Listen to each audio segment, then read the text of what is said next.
Assalamualaikum warahmatullahi ta'ala wabarakatuh. Bismillahirrahmanirrahim. Alhamdulillah wa sallallahu ala sayyidina Muhammadin amma ba'du.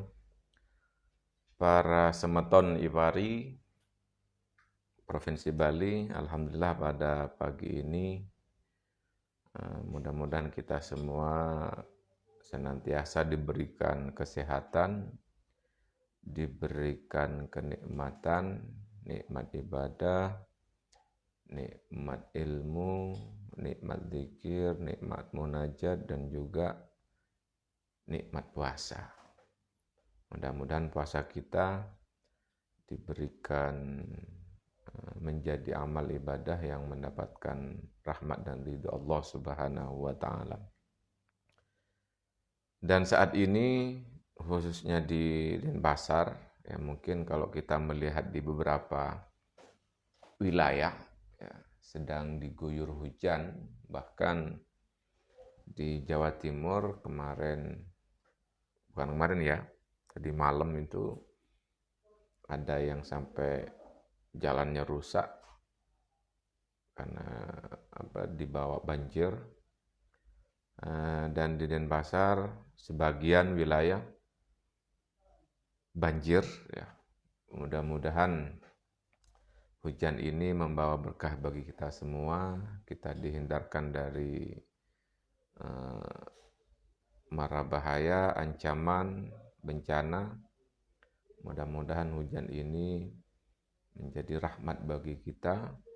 Kita dihindarkan dari berbagai ancaman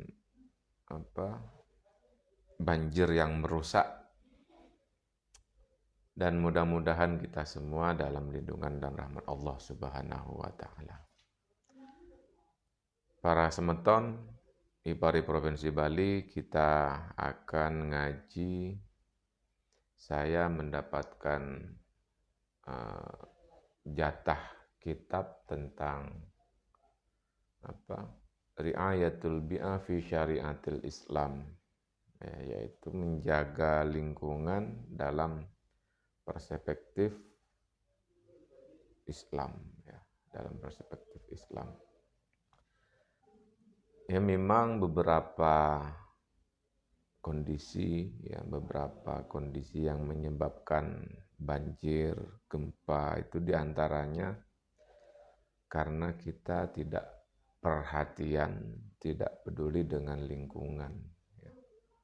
Kita mengabaikan, misalnya buang sampah sembarangan, tidak membersihkan saluran-saluran air, entah itu got, entah itu sungai atau aliran air lainnya, atau menebang pohon yang mengakibatkan peresapan air.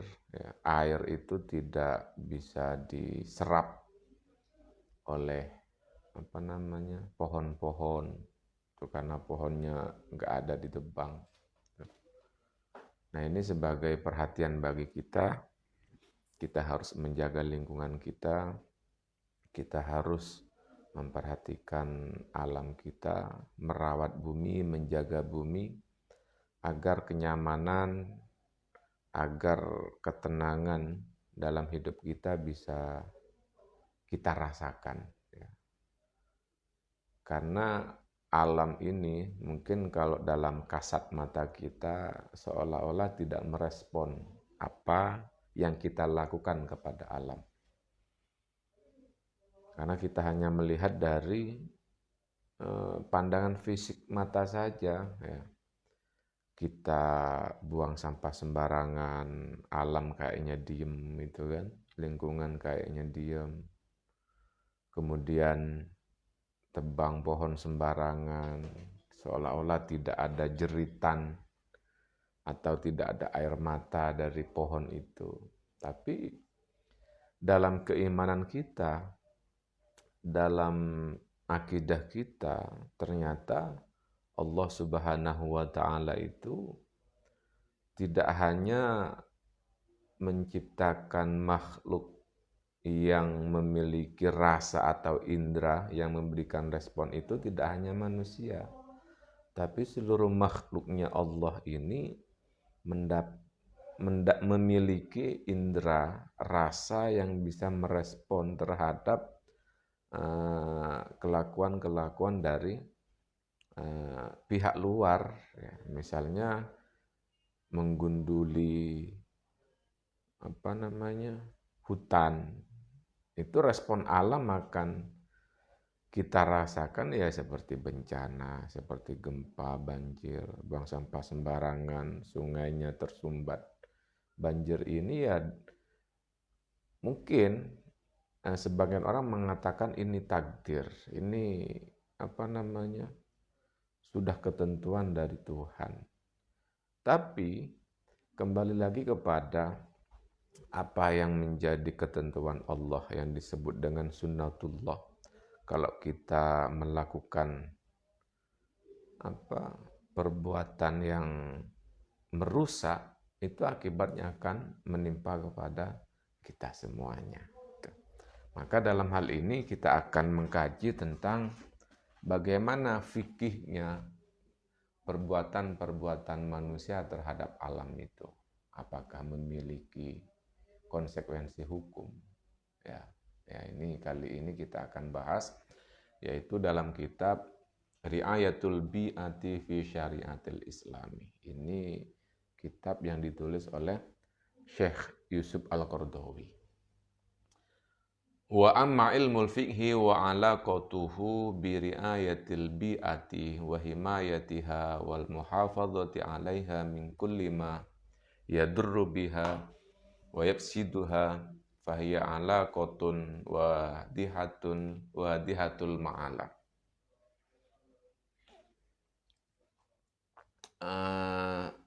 Bahwa fikih ini merupakan ketentuan hukum dalam Islam yang juga memiliki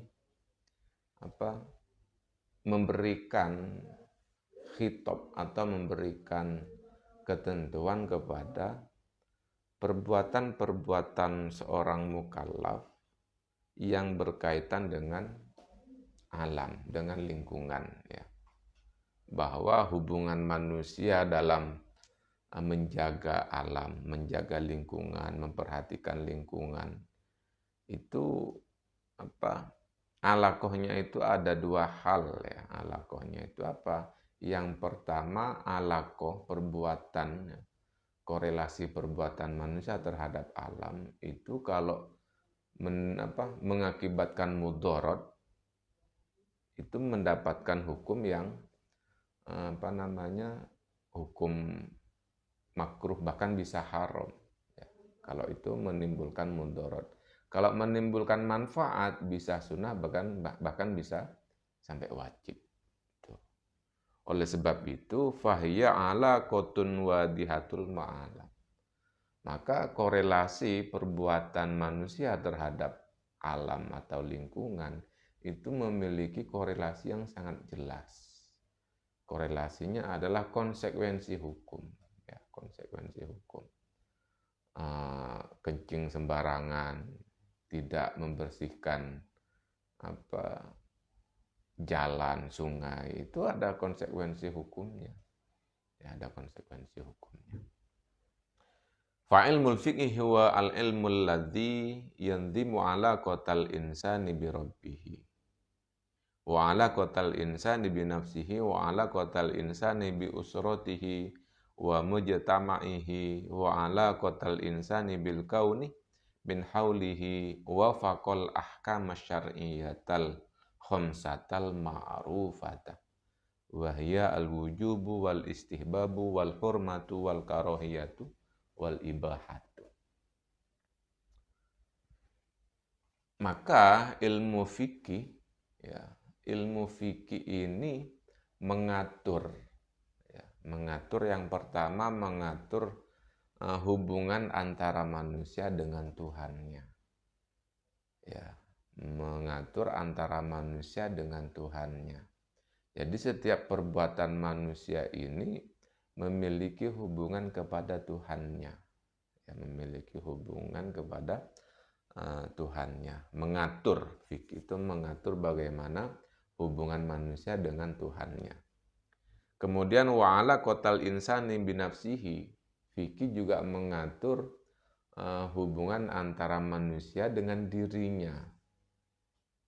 Jadi orang melakukan sesuatu kepada dirinya itu diatur oleh fikih. Wa ala qatal insani bi usratihi wa mujtama'ihi. Fikih juga mengatur hubungan manusia dengan keluarganya dan kehidupan sosialnya, masyarakatnya. Jadi bagaimana fikih mengatur seorang suami berbuat kepada istrinya, seseorang berbuat kepada tetangganya, kepada orang lain, itu diatur di dalam fikih. Wa ala qatal insani bil kauni min haulihi. Fikih juga mengatur hubungan antara manusia dengan alam dan lingkungan, alam dan sekitarnya. Bagaimana fikih mengatur manusia dengan tumbuh-tumbuhan, manusia dengan hewan, manusia dengan sekitarnya, alam lingkungannya. Nah, semua hubungan ini itu memiliki konsekuensi hukum. Wa faqul ahkam syar'iyyatal khamsatal ma'rufata. Perbuatan manusia dengan Tuhannya, perbuatan manusia dengan dirinya, perbuatan manusia dengan keluarga dan lingkungannya, begitu juga perbuatan manusia dengan alam dan sekitarnya, itu memiliki konsekuensi hukum yang 5. Wahya al-wujub, yang pertama wajib, yang kedua istihbab, sunnah, wal hurmah haram, wal karohiyah makruh, dan wal ibahah dan mubah. Jadi sekali lagi kalau ada orang mengatakan saya nembang pohon, ini nggak ada konsekuensi hukum, nggak dikenai hukum haram misalnya. Ada ya, perbuatan manusia kepada hewan misalnya. Meskipun kita boleh membunuh hewan buas, bukan berarti kita boleh menyiksa hewan buas. Ya. Meskipun kita boleh makan ayam, tapi untuk membunuhnya dalam Islam diatur. Ya, diatur, tidak boleh disiksa. Makanya ketika ada orang menyiksa misalnya sapi, disiksa sampai mati, nah, kemudian mau dimakan, ya menjadi haram. Ya, menjadi haram.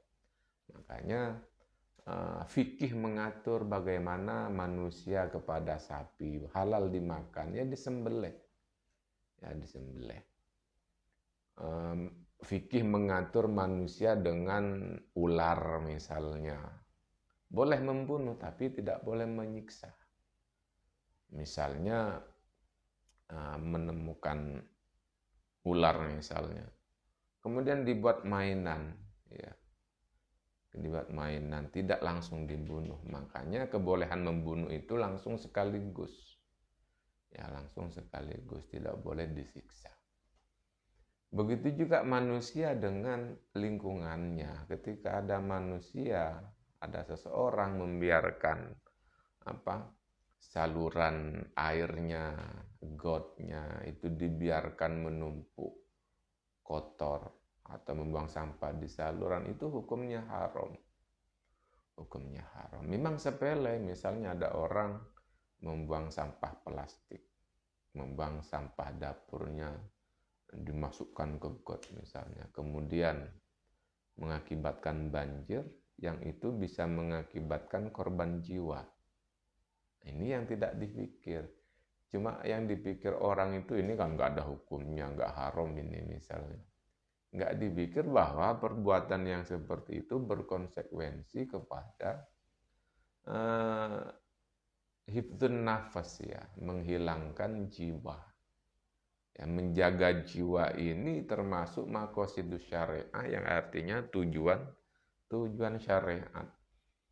Ya, tujuan syariat. Jadi kalau ada orang melakukan sesuatu meskipun sepele, itu berpotensi kepada membunuh jiwa, maka hukumnya haram. Maka hukumnya haram. Tuh. Kemudian dari pernyataan bahwa fikih ini mengatur semua perbuatan manusia dengan Tuhannya, dengan alam, dengan keluarga, dengan masyarakatnya. Wa min thammah, maka qarrara fuqahaul islami, maka para ulama fikih menetapkan anna syari'atal islamiyata hakimatun ala jami'i af'alil mukallafi bihaitsu la yakhlu fi'lun minal af'ali an hukmin min hadhil ahkami syar'iyyah. Maka para ulama fikih menyatakan syariat Islam ini memberikan status hukum kepada ala jami'i af'alil mukallaf. Jadi semua atau setiap perbuatan mukallaf itu memiliki hukum, status hukum, memiliki konsekuensi hukum. Maka bihaitsu la yakhlu fi'lun minal af'al, maka satu perbuatan dari semua perbuatan manusia itu memiliki konsekuensi hukum, tidak lepas dari hukum. Jadi sekecil apapun perbuatan manusia, meskipun diam, itu ada konsekuensi hukumnya. Ya, meskipun diam itu ada konsekuensi hukumnya. Jika selama ini mungkin dalam rumah tangga misalnya, entah itu bapak, entah itu ibu, bersih-bersih rumahnya, bersih-bersih halamannya, itu mungkin dianggap rutinitas yang sekedar rutinitas sehari-hari, tidak pernah dinilai bahwa itu termasuk amal ibadah yang mendapatkan pahala dan ridho Allah Subhanahu wa Ta'ala. Jadi misalnya pagi bersih-bersih, atau yang punya tanaman nyiram tanaman, itu ada nilai pahalanya, nilai pahalanya. Ya. Misalnya ada tanaman kok mau mati, kemudian dirawat sampai hidup, itu ada nilai pahalanya, ada nilai pahalanya. Makanya tadi disebutkan setiap perbuatan seorang mukallaf itu tidak akan lepas dari hukum fikih. Begitu. Nah, di sini Syekh Yusuf Al-Qaradawi juga menjelaskan jika selama ini orang menganggap bahwa fikih itu tidak mengatur tentang ekologi, tentang perbuatan manusia dengan alam lingkungan. Nah, ini Syekh Yusuf Al-Qaradawi menyebutkan itu bahwa fikih sudah mengatur, fikih sudah mengatur tentang hubungan manusia dengan ekologi, dengan alam dan lingkungan. Memang dalam kitab-kitab klasik itu belum ada, tidak ditemukan ulama membahas secara khusus tentang ekoteologi atau tentang ekologi. Kayak misal tadi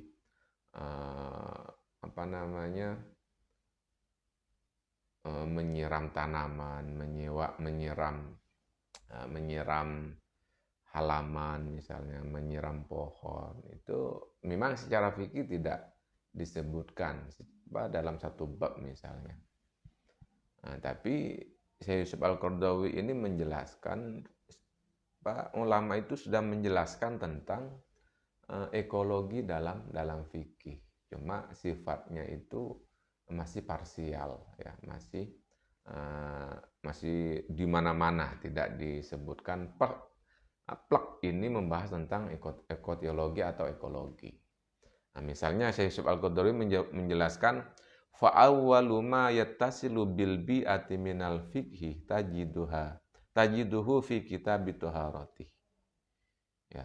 Kama yattadihu dzalika fi jumlati ahkamin thabatat bil Qur'anil Karimi was sunnatin nabawiyyati wa ijma'il ummati.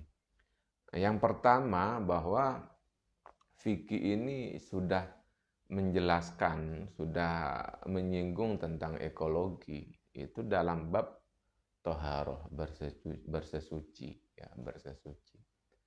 Bahwa perbuatan seorang mukallaf itu ketika beribadah harus melakukan toharoh. Nah, toharoh ini menggunakan air. Air termasuk bagian dari ekologi atau menjaga lingkungan.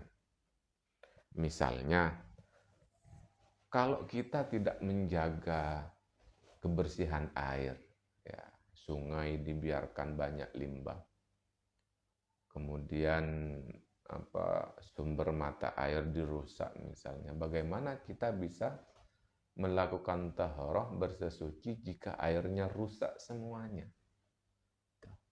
Maka secara tidak langsung, karena dalam melakukan ibadah itu harus suci, maka secara tidak langsung fikih ini memerintahkan kita untuk menjaga kebersihan air, untuk menjaga kesucian air. Maka kita sebagai umat muslim yang diperintahkan harus bersesuci, juga diperintahkan untuk menjaga kebersihan air dan kesucian air. Ini di dalam kitab Thaharah. Nah, kemudian juga ditemukan wa najidu lil bi'ati wa ri'ayatiha alaqatan bisolati wa ahkamiha wa alaqatan bizakati wa shadaqati wal auqafi. Di dalam pembahasan yang lain juga membahas tentang lingkungan, ya. Kita juga harus memperhatikan, menjaga lingkungan ketika berkaitan dengan sholat, berkaitan dengan zakat, berkaitan dengan wakaf. Misalnya tentang sholat misalnya. Kalau kita tidak menjaga lingkungan, kemudian menjadi banjir, masjidnya kebanjiran. Ya, ini kayak Pak Syukur nih, ngurus masjid ini ketiduran sampai ini. Jadi kalau kita tidak menjaga lingkungan, bagaimana kita mau melaksanakan sholat karena tempat ibadahnya rusak kebanjiran?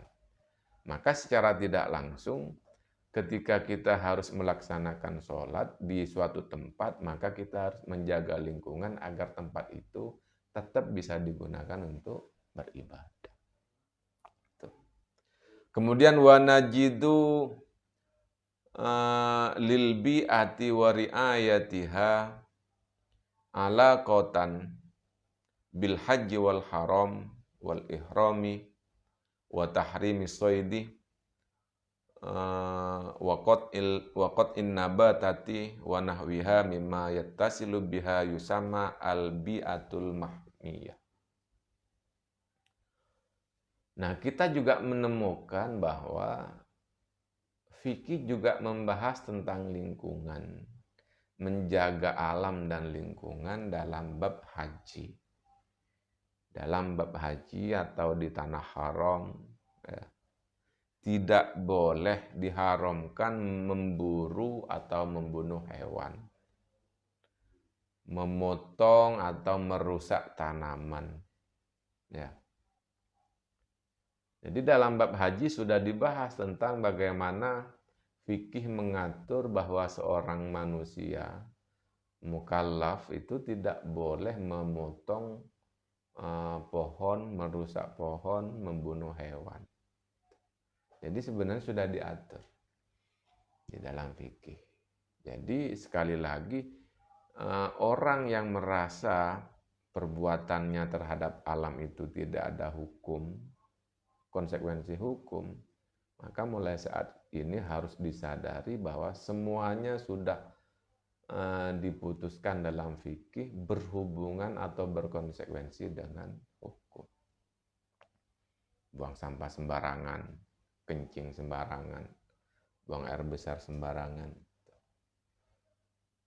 Kemudian wa najidu lil bi'ati ala qatan bi ihya'il mawati fi fiqhil muamalati.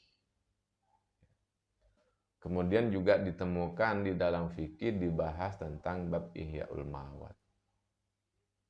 Ihya'ul mawat ini memproduksi atau memanfaatkan tanah. Ya, Misalnya ada orang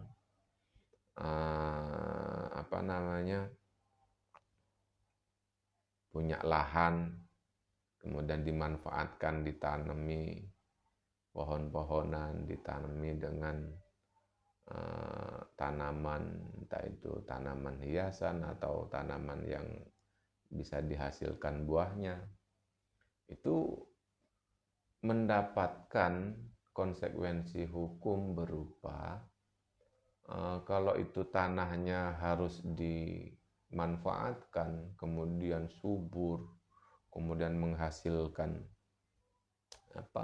buah-buahan yang banyak, itu sangat luar biasa.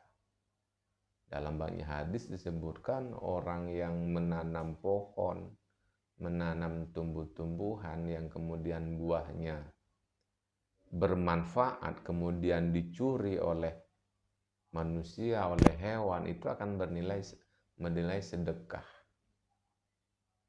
Selama buah itu bisa dimanfaatkan oleh orang, maka dia mendapatkan amal jariah dari tanaman yang dia tanam. Makanya jangan kalau tradisi orang-orang dulu, zaman dulu, orang-orang tua kita, mbah-mbah kita itu memiliki tradisi menanam pohon yang itu untuk tidak sekedar menjaga alam sebenarnya, tapi mengingat kepada generasinya. Misalnya kita punya mbah ngapain mbah masih nanam pohon kelapa, masih menanam pohon durian, kan mbah sudah tua. Apa jawabannya? Ya ini bukan untuk saya, tapi ini untuk anak-anak dan cucu-cucu saya. Artinya apa? Orang tradisi zaman dulu itu memiliki semangat atau mental untuk menjaga alam, menjaga lingkungan, menjaga generasi kita, generasi manusia itu tidak krisis pangan. Ya, tidak krisis pangan. Nah, ini termasuk ajaran ekologi atau ajaran ekoteologi orang-orang terdahulu. Bahkan Rasulullah pernah bersabda, jika engkau memegang biji kurma, tanamlah meskipun esok hari kiamat. Kenapa? Ini saking pentingnya menjaga lingkungan. Meskipun besok hari kiamat kita tetap menyiram pohon, kita tetap menyiram tanaman, tetap menjaga, membersihkan lingkungan. Jadi sekali lagi memperhatikan ekologi, memahami tentang ekoteologi, kemudian kita terapkan menjaga lingkungan. Sebagaimana yang menjadi program Kementerian Agama saat ini, yaitu ekoteologi, maka kita harus wujudkan, terutama teman-teman penyuluh, ya, melalui media sosial, kita membuat konten yang mengajak atau memberi inspirasi untuk menjaga lingkungan. Kesimpulannya bahwa setiap perbuatan kita kepada apapun, kepada siapapun, termasuk kepada alam dan lingkungan, itu memiliki konsekuensi hukum. Membuang sampah sembarangan, hukumnya haram. Menyiram tanaman, hukumnya wajib. Kalau memang memiliki tanaman, butuh disiram. Kenapa? Biar tidak mati tanamannya. Kecuali memang tanaman yang memang tahan lama. Bukan tahan lama ya, menyerap air yang tidak membutuhkan setiap hari disiram. Ya, bisa memilah lah mana yang harus disiram setiap hari, mana yang tidak perlu disiram setiap hari. Jadi sekali lagi, setiap perbuatan kita kepada alam itu memiliki konsekuensi hukum. Nah, demikian ngaji ekoteologi pada pagi ini, mudah-mudahan bermanfaat. Wallahu a'lam bishawab. Assalamualaikum warahmatullahi taala wabarakatuh.